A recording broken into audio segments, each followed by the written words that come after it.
Let's talk about alcohol consumption and what it does to your health.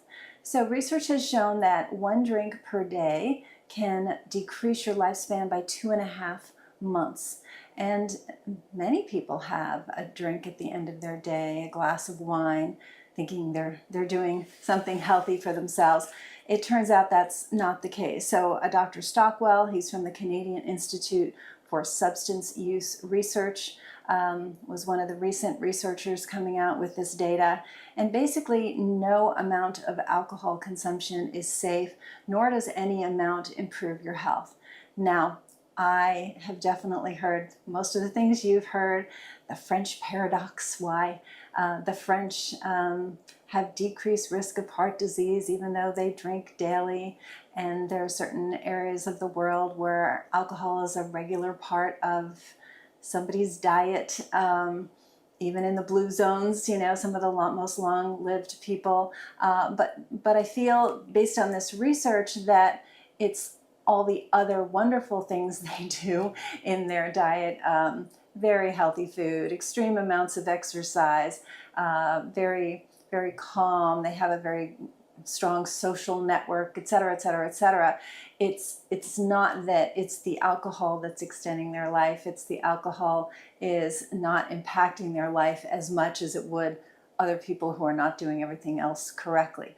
Based on this research, you've heard of resveratrol in red wine. It turns out to get enough of a therapeutic dose of resveratrol, you would die of liver disease because you couldn't consume that much wine. So unfortunately, a lot of what we've been led to believe about alcohol and a little bit being healthy is false. And what this Dr. Stockwell brought to the fore, and I don't know why I didn't think about this sooner, is that many of, like, tens of thousands of these quote-unquote studies that we've heard about the benefits of alcohol were funded by, you guessed it, the alcohol industry. So self-funded studies are something that are extremely prevalent in our society, and the alcohol industry is right there. It's right there along with many others. So touting the benefits of their product and showing quote-unquote research to support it when that's not the case. So, just let it sink in a little bit. I lived 30 years in California, and I really wasn't a drinker at all. And then the California red wine lifestyle was something that I became a part of for a little bit. And it's interesting. So I don't drink at all, neither does my husband.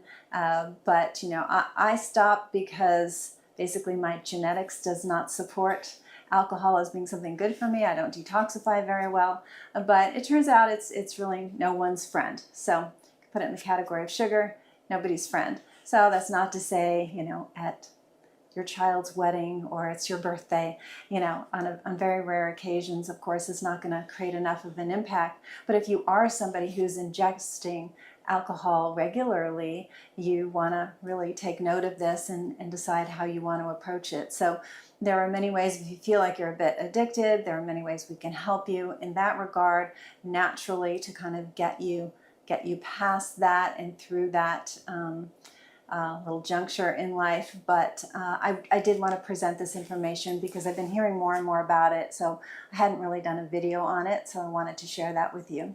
So if you like the content on this channel, please subscribe, give us a thumbs up. Subscribing helps our videos be seen more often so more people can learn what we talk about. And I'll see you next time.